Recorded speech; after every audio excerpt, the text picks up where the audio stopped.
suis heureux de voir plein de visages ce soir. Hein, Pierre, il va dire ça dans son épître. Hein, si vous avez écouté que le Seigneur est bon, approchez-vous de lui. Hein. Et puis je crois dans mon cœur que si vous êtes là ce soir, c'est pas simplement pour m'écouter, c'est parce que vous avez bien compris que c'est bon le Seigneur. Hein. C'est bon le Seigneur dans une vie, et puis quelque chose de bon à en retenir de tout ça. Hein. Merci au Seigneur. Hein. Je voudrais, sans plus attendre, je voudrais demander à Jojo de me présenter devant le Seigneur. Seigneur, notre Père, notre Dieu, nous te prions pour ton serviteur, de le remplir de ton esprit. Hein. Vous savez, on peut être dans un lieu et pas réaliser en réalité les bienfaits qu'on peut avoir dans ce lieu. On peut être dans une maison et puis pas réaliser en réalité l'importance. On peut être sous ce chapiteau ce soir, venir passer une bonne soirée, mais pas réaliser en réalité, si tu laissais Jésus rentrer dans ta vie, le changement que ça pourrait y faire. Le bonheur et la joie, la véritable paix, laisse-moi te dire ce soir, elle se trouve en Jésus. Et il y a ce texte de la parole de Dieu, je l'aurai en introduction, c'est le psaume 4, et puis verset 7, et puis il dit comme ça, plusieurs me disent qu'il nous fera voir le bonheur. Lorsqu'on bâtit sa vie, lorsqu'on bâtit un foyer, lorsqu'on se projette dans l'avenir, eh bien tout homme, toute femme a un désir profond, c'est d'être heureux en réalité. Et puis ce soir, peut-être que je vais vous appeler à vous poser une question à vous-même. Je parle aux chrétiens, mais je parle à celui qui n'est pas encore engagé dans la voie du Seigneur, qui n'a peut-être pas encore, comme ça a été dit ce soir, pas encore réalisé en fait. Pas encore réalisé en réalité que si tu laisserais Jésus rentrer dans ta vie, que tu voudrais bien construire ta vie, ta maison, ton foyer en Jésus-Christ, alors laisse-moi te dire que tu as retrouvé le véritable bonheur. Le véritable bonheur, parce que le bonheur, c'est pas quelque chose bien en réalité qu'on peut acheter. Le véritable bonheur, laissez-moi vous dire, il se trouve en Jésus-Christ. La Bible nous dit ça, c'est « Je me couche et je m'endors en paix, car toi seul, ô Éternel, tu me donnes la sécurité dans ma demeure. » Et puis ma petite nièce, elle a témoigné, puis elle a parlé de ce bonheur-là, puis elle a parlé de cette paix. Cette paix que dans le monde, elle n'avait pas, justement. Ce bonheur que réellement, alors que dans le monde, on croit de tout avoir, en possédant des choses dans le monde, en allant faire eh bien, des distractions, des choses qu'on peut faire dans le monde, on croit d'avoir le bonheur, et puis au fin de compte, il semblerait que le bonheur, le véritable bonheur, n'est pas au rendez-vous. Parce que le monde, eh bien, il est là pour nous tromper en réalité. Et c'est souvent une belle façade, c'est bien souvent des choses qui attirent l'œil, c'est certain. Mais il faut voir ce qu'il y a derrière, il faut voir les revers de la médaille. Et je me couche et je m'endors en paix, car toi seul, ô Éternel, tu me donnes la sécurité de ma demeure. Alors qui nous fera voir le bonheur? C'est une question ce soir. C'est une question peut-être, est-ce que tu t'es déjà posé la question? Qui pourrait te faire réellement voir le bonheur? Et puis je regardais dans la parole de Dieu, et j'ai trouvé un homme merveilleux selon le cœur de Dieu, qui va répondre à cette question. Oui, le bonheur et la grâce m'accompagneront tous les jours de ma vie. Et laisse-moi te dire que si tu laisses rentrer Jésus dans ton cœur, Jésus dans ta vie, que tu acceptes sa parole, que tu comprends en réalité, que tu puisses réaliser, que tu saisisses. Vous savez, il y a une différence entre savoir et réaliser. On peut entendre les choses et puis pas les réaliser dans notre cœur. Saisir, ça a une signification, saisir la chose. On peut dire de quelqu'un, as-tu compris, as-tu saisi? Mais saisir, c'est aussi prendre. Et si tu as compris, alors prends Jésus, et puis invite-le dans ton foyer, invite-le dans ta vie, et tu auras le véritable bonheur. Le bonheur, tu ne pourras pas le trouver autrement que cela. Oui, David va répondre à cette question. Oui, le bonheur et la grâce m'accompagneront tous les jours de ma vie. C'est lui qui a écrit ce fameux psaume 23. Hein? L'Éternel est mon berger, je ne manquerai de rien. Laisse-moi te dire que si tu laisses rentrer Jésus dans ta vie, alors tu n'auras plus besoin de rien, parce que tu auras tout en Jésus-Christ. Nous avons tout pleinement en Jésus-Christ. Alléluia. Et puis, le psaume 4, verset 9, oui, je me couche et je m'endors en paix, car toi seul, ô Éternel, tu me donnes, oui, la sécurité, eh bien, dans ma demeure. Et puis, vous savez, je vous l'ai dit tout à l'heure, on peut être sous ce chapiteau, et puis il peut y avoir des personnes, en réalité, qui ont compris, et puis d'autres personnes qui sont dans le même endroit. On peut être dans une même maison, et dans un même foyer parfois. Et des fois, dans une même maison, au sein d'une même maison, Jésus se dérange, Jésus vient, et puis des personnes réalisent, mais d'autres, des fois, ne réalisent pas. Et puis Jésus voudrait te faire réaliser ce soir. Et puis j'ai pris un exemple dans la parole de Dieu où justement Jésus va se déranger. Est-ce que vous voulez qu'on fasse la lecture ensemble? Amen. Écoutez bien. Comme Jésus était en chemin avec ses disciples, il entra dans un village. Et une femme nommée Marthe le reçut dans sa maison. Quel privilège de recevoir Jésus dans sa maison. L'histoire part bien en réalité. On reçoit Jésus. Mais c'est merveilleux de recevoir Jésus dans sa maison. Et puis des fois, Jésus est invité dans les maisons. Des fois, les portes des maisons s'ouvrent pour qu'on y aille y faire des réunions. Pour que les serviteurs de Dieu aillent annoncer justement ce merveilleux message de la parole de Dieu. Ce message de la croix. Puissance, folie pour ceux qui périssent, mais puissance de Dieu pour ceux qui l'acceptent. Alléluia. Et des fois, on ouvre les portes de nos maisons. Et cette femme va le faire. Une femme nommée Marthe le reçut dans sa maison. Elle avait une sœur nommée Marie. C'est pas Marie qui reçoit Marthe dans la lecture que je viens de faire. En réalité, ils sont deux. Mais vous savez, des fois, il y a des surprises en Dieu. Il y a des gens dont on croit qu'ils vont accepter le Seigneur parce que toute leur vie est disposée pour qu'ils le fassent. Et puis des fois, c'est la personne d'à côté qui le reçoit. Et puis peut-être que toi, peut-être que tu as un cas comme ça. Peut-être que les gens auraient misé sur toi, que tu acceptes le Seigneur. Et puis peut-être que c'est ta compagne qui l'a reçu. Ou vice-versa, je ne sais pas. Je laisse parler mon cœur ce soir. Et puis là, dans cette maison, Marthe le reçut dans sa maison. Elle avait une sœur nommée Marie, et qui s'était assise aux pieds du Seigneur et écoutait sa parole. Marthe, occupée à divers soins domestiques, survint et dit: Seigneur, cela ne te fait-il rien que ma sœur me laisse seule pour servir? Dis-lui donc de m'aider. Et puis le Seigneur lui répondit: Marthe, Marthe. Parce que des fois, le Seigneur, on a besoin qu'il nous interpelle. Marthe, elle était occupée à diverses choses. Marthe, Marthe, tu t'inquiètes et tu t'agites pour beaucoup de choses. Une seule chose est nécessaire. Et je voudrais m'arrêter sur ce mot nécessaire ce soir. Une seule chose est nécessaire. Marie a choisi la bonne part qui ne le sera point ôtée. Et puis, Marthe, tu t'agites et tu t'inquiètes pour beaucoup de choses. Une seule chose est nécessaire. Mais tu peux mettre peut-être ton nom ce soir. Parce que quelle belle représentation du monde d'aujourd'hui. Aujourd'hui, on s'inquiète et on fait beaucoup de choses pour des choses bien souvent bien inutiles de la vie, bien superficielles. On s'inquiète et on se préoccupe pour beaucoup de choses. Alors qu'une seule chose est nécessaire en réalité. Combien de personnes vont perdre du temps dans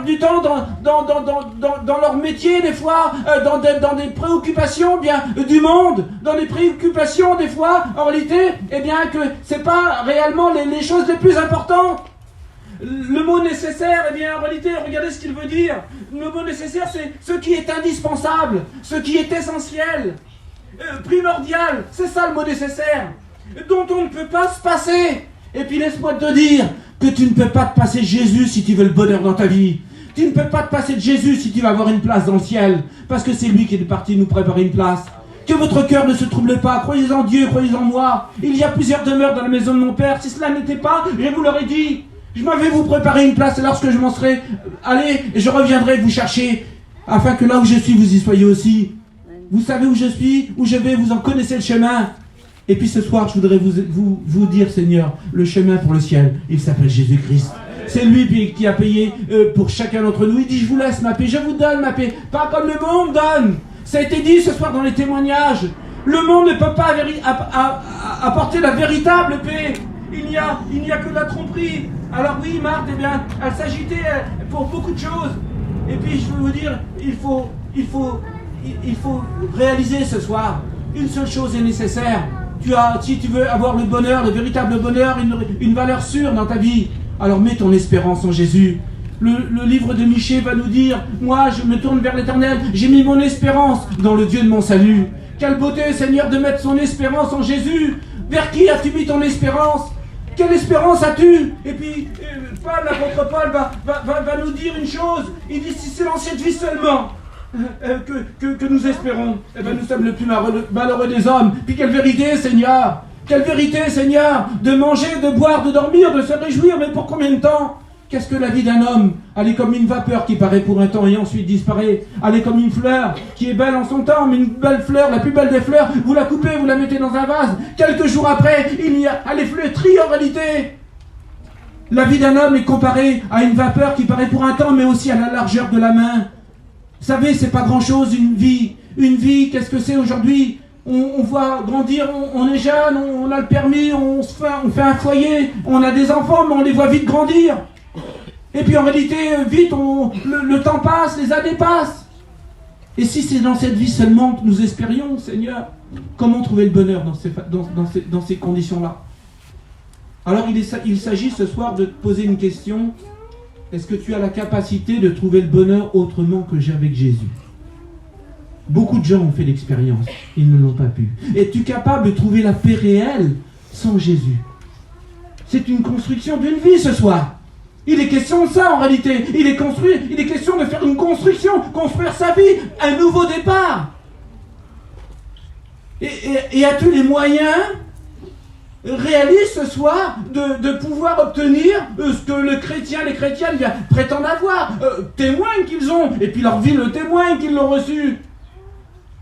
Parce que la vie chrétienne, comme la vie de non-chrétiens, elle n'est pas un long fleuve tranquille. Bien sûr qu'il y a des difficultés. Bien sûr qu'il y a des épreuves. Bien sûr que des fois, la maladie frappe. Mais quelle différence lorsqu'on a Jésus dans sa vie? Parce que lorsqu'on a Jésus dans sa vie, lorsque le problème arrive, lorsque le problème survient, alors on crie à notre Seigneur. Et il vient à notre secours. Et cette paix que par moment, on n'avait peut-être plus à un instant parce qu'il y a les problèmes de la vie. Laissez-moi vous dire que lorsqu'on l'invoque, alors cette paix revient tout de suite. Et je l'ai fait souvent l'expérience, parce que c'est Jésus. Alléluia, il est la véritable paix. Alors, il y a une question importante qui t'est posée ce soir. Et puis, la parole de Dieu nous parle. Et puis, elle va nous pousser à nous interroger. Si tu veux faire cette construction de ta vie, écoute bien ça. C'est Jésus qui parle. Car lequel de vous, s'il veut bâtir une tour, il s'agit là d'une construction encore. Et puis la tour, je m'arrête un instant, vous savez, la tour a eu beaucoup de représentation. Parce que qu'est-ce que veut le monde aujourd'hui? Il veut bâtir, il veut se faire un nom. Et ça me fait penser à la tour de Babel. Jojo, dans le livre de la Genèse, où on voit, allons-y, bâtissons une tour jusqu'au ciel et faisons-nous un nom. Eh oui, les hommes aiment bien se faire un nom sur cette terre. Hein. Mais même si on se fait un nom sur cette terre, même si on construit les plus belles constructions, que servirait-il à un homme de gagner le monde s'il venait à perdre son âme? Qu'est-ce qui est le plus important? Qu'est-ce qui peut te donner la véritable paix? C'est d'avoir l'assurance que ton nom est inscrit dans le livre de vie. Alors la question est posée. Car lequel de vous, s'il veut bâtir une tour, ne s'assied pas d'abord pour calculer la dépense et voir s'il a de quoi la terminer? Parce que le Seigneur te laisse libre en réalité. Et si tu veux bâtir ta vie autrement qu'avec Jésus, libre à toi de le faire. Mais calcule bien. Parce que le calcul, il est important en réalité. Il faut que tu réalises ce soir. Calcule les dépenses et voir s'il a de quoi la terminer. Est-ce que tu peux commencer une vie? Vous savez, il y a des gens, ils passent que lorsqu'ils sont jeunes, ils font tout dans le monde pour essayer d'avoir un peu de bonheur superficiel dans le monde. On essaye de faire des sorties, on essaye d'avoir les plus belles voitures, les plus beaux vêtements, d'aller dans les plus beaux endroits. Mais tout ça ne dure qu'un temps. Alors on commence bien, mais souvent il y en a beaucoup qui terminent mal. Eh oui, parce que le monde c'est beaucoup de déceptions. Mais en Jésus, tu ne seras jamais déçu. En Jésus, c'est une valeur sûre. Alors, pour voir la dépense, il a de quoi la terminer, de peur qu'après avoir posé le fondement, il ne puisse l'achever. Ah oui, combien de déceptions dans le monde. Et tous ceux qui le verront ne se mettent à le railler en disant cet homme a commencé à bâtir et il n'a pu achever en réalité. Il n'est pas arrivé à son but. Alors la question a été posée ce soir. Réfléchis bien en réalité. As-tu les moyens? As-tu le moyen en réalité d'être béni sans Dieu? Tu as le droit de te poser la question ce soir. Mais la Bible aussi nous parle. La Bible nous parle de deux personnes justement, de deux exemples de personnes différentes qui ont bâti leur vie. Écoutez bien.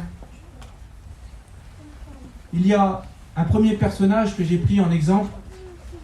Le premier personnage, c'est un homme riche qui a bâti son foyer et Jésus qui nous dit cet exemple. Quelqu'un dit à Jésus du milieu de la foule, « Maître, dis à mon frère de partager avec moi notre héritage. » Jésus lui répondit, « Ô homme, qui m'a établi pour être votre juge ou faire vos partages. Puis il leur dit, gardez-vous avec soin de toute avarice, car la vie d'un homme ne dépend pas de ses biens. Serait-il dans l'abondance? Et il leur dit cette parabole. La terre d'un homme riche avait beaucoup rapporté. Et il raisonnait en lui-même. Il est bon de raisonner en soi-même. Hein? Que ferai-je? Car je n'ai pas de place pour rentrer mes récoltes. Voici, dit-il, ce que je ferai. J'abattrai mes greniers, j'en bâtirai de plus grands, j'amasserai toute ma récolte et tous mes biens. Et je dirai à mon âme, tu as beaucoup de biens en réserve pour plusieurs années, repose-toi, mange, bois et réjouis-toi. Comme si c'est ça qui allait combler sa vie. Mais Dieu, vous savez, un tel homme, il y a beaucoup de gens dans le monde qui voudraient bien lui ressembler. Un homme qui réussit dans le monde, et puis qui a plein de réussites, et puis qu'il ne sait plus où mettre son argent, et puis il ne sait plus où mettre ses biens, et puis qui réussit, et puis qui raisonne comme ça. Puis il y a beaucoup de gens qui raisonnent comme ça. Hein. Ah ben moi j'ai tout ce qu'il me faut, puis je me réjouis. Hein. De tel homme, eh bien, d'aucuns le flatteraient, l'élèveraient. Mais regardez la réponse, la position de Jésus par rapport à un homme comme ça. C'est pas du tout la même. Regardez ce que Jésus va dire de lui. Mais Dieu lui dit, insensé. Insensé. Cette nuit même, ton âme te sera redemandée. Et ce que tu as préparé, pour qui est-ce que ce sera? Il en est ainsi de celui qui amasse des trésors pour lui-même et qui n'est pas riche pour Dieu. Ça, c'était le premier exemple. Et puis le deuxième exemple, écoutez bien. C'est un autre homme riche. Vous savez, Dieu nous laisse toujours le choix. On peut rester dans sa position. On peut continuer à bâtir sa vie comme on l'avait bâti, et puis rester comme ça. Dieu laisse le choix ce soir. Mais il nous parle à travers sa parole. Et c'est bon, il est bon ce soir, lorsque Dieu nous parle, de réaliser. Et puis, il y a là l'exemple d'une deuxième personne aussi, qui avait les moyens aussi. Une personne qui avait bâti sa vie, au départ, aussi sur le monde. Et puis, écoutez, c'est Zachée. Et je vous ai fait la lecture, et Jésus étant entré dans Jéricho, traversait la ville, et voici un homme riche, appelé Zachée, chef des publicains, cherchait à voir qui était Jésus. Quelle beauté, Seigneur, de vous faire cette démarche-là, de savoir qui est Jésus, de vouloir faire une expérience avec lui, de se déranger à la réunion, pour savoir. Vous savez, des fois, on veut savoir, parce qu'on voit les vies changer, transformées autour de nous. Alors on est interpellé, on veut voir. Et puis, cet homme-là, Zachée, chef des publicains, cherchait à voir qui était Jésus, lui aussi. Mais il ne pouvait y parvenir à cause de la foule, car il était de petite taille. Mais il courut en avant et monta sur un sycomore pour le voir, parce qu'il devait passer par là. Lorsque Jésus fut arrivé à cet endroit, il leva les yeux et lui dit, « Zachée, à toi de descendre, car il faut que je demeure aujourd'hui dans ta maison. » Et puis Jésus te parle ce soir. Et Jésus t'appelle. Et il veut demeurer dans ta maison. Jésus, vous savez, lorsque une personne elle cherche Jésus, Jésus ne reste pas indifférent. Cet homme-là était de petite taille, mais il va avoir une détermination dans son cœur. Parce qu'il va certainement comprendre que Jésus, c'était la solution pour sa vie. Il avait certainement compris, cet homme-là, qu'avec tous ses biens, avec son métier, avec toutes ces choses-là, il lui avait peut-être apporté quelques moments de bien-être, peut-être à quelques moments, mais aussi certainement beaucoup de soucis. Et puis quand on regarde la vie de Zachée, on s'aperçoit, oui, qu'il avait eu beaucoup de soucis par rapport à son métier, par rapport à sa vie, que le bonheur, il ne l'avait pas eu en réalité. Et puis c'est pour ça que Zachée, il était là. C'était pour ça que Zachée, il cherchait à voir qui était Jésus. Parce que ce qu'il avait, dans le monde qu'il avait bâti, eh bien en réalité, il n'avait pas trouvé cette paix-là. Il n'avait pas trouvé ce bonheur. Alors il va vouloir chercher à le voir, Jésus. Et puis vous savez, quand on est déterminé, c'est pas rien. Même si des fois la famille nous empêche, même si des fois, eh ben, il y a plein de choses qui nous empêchent. Et puis quand on est déterminé, quand on a compris que Jésus, il y avait quelque chose pour nous, alors cet homme-là, c'est ce qu'il va faire.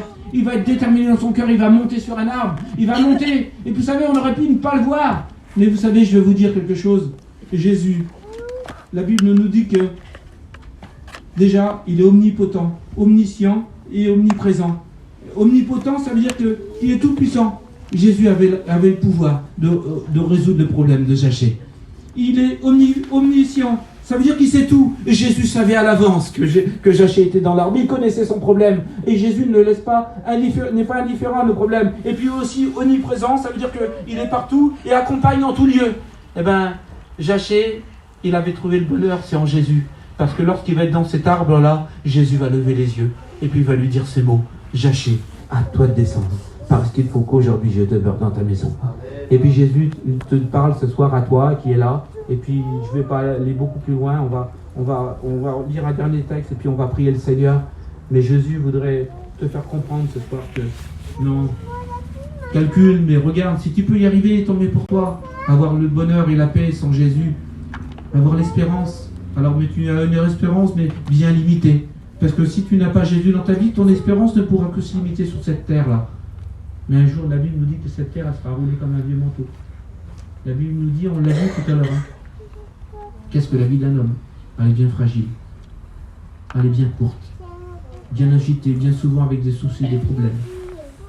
Quel privilège d'avoir Jésus dans son foyer, dans sa vie. Comment c'est lui qui donne la paix, la véritable paix. Les problèmes, tu en auras peut-être. Mais tu auras un Seigneur pour lequel tu pourras invoquer. Quand la tempête dans les disciples, comme il y avait la barque, la mer agitée, ils ont réclamé le Seigneur.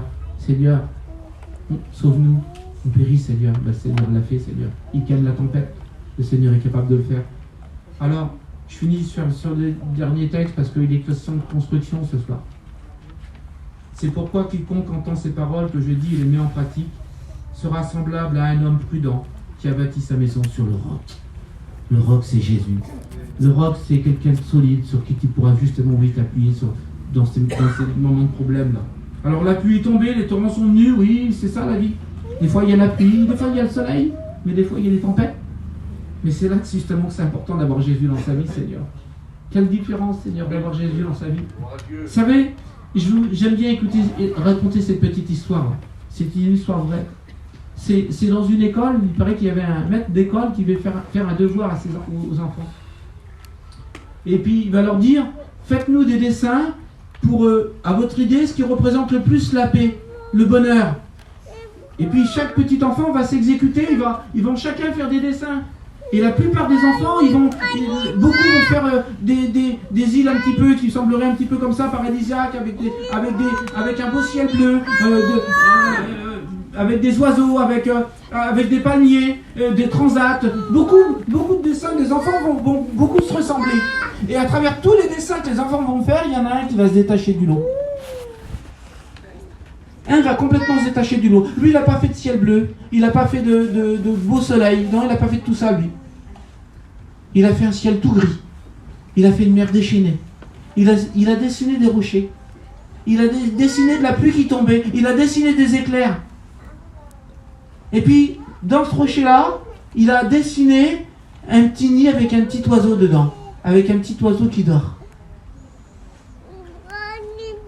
Et puis en réalité, la véritable paix, c'est ça. C'est pas quand tout va bien qu'on peut l'expérimenter, la véritable paix. Vous savez, quand tout va bien, tout va bien. Tout le monde peut dire d'avoir la paix en réalité. Tout le monde peut dire d'avoir le bonheur si tout va bien réellement. Mais vous savez que c'est valable vraiment d'avoir Jésus dans sa vie. Vous savez que vous l'appréciez réellement. Vous l'appréciez tous les jours, Jésus. Mais combien vous l'appréciez quand il y a le problème de la difficulté? Vers qui vous vous tournez lorsque vous avez un souci? Vers qui vous vous tournez lorsqu'il y a une maladie dans vos familles? Ben vers Jésus. C'est lui qui peut apporter le véritable bonheur. Alors, il est semblable à un homme prudent qui a bâti sa maison sur le roc. La pluie est tombée, les torrents sont venus, le vent a soufflé et se sont jetés contre cette maison. Elle n'est point tombée parce qu'elle était tombée sur le roc. Mais quiconque entend ces paroles que j'ai dites et ne les met pas en pratique, et sera semblable à un homme insensé qui a bâti sa maison sur le sable. La pluie est tombée, les torrents sont venus, le vent a soufflé et ont battu cette maison, mais elle est tombée et sa ruine a été grande. Amen. Et puis le psaume 127 nous dit aussi que si quelqu'un ne bâtit pas sa maison, celui qui bâtit en vain. Ah oui. Alors ce soir, je vais fermer la Bible. Et puis, je veux t'inviter ce soir à réaliser dans ton cœur à faire le calcul. Comme cet homme-là qui s'apprête à construire et puis qui rentre en lui-même et puis calculer. Alors je voudrais qu'on baisse les fronts, s'il vous plaît. Un instant.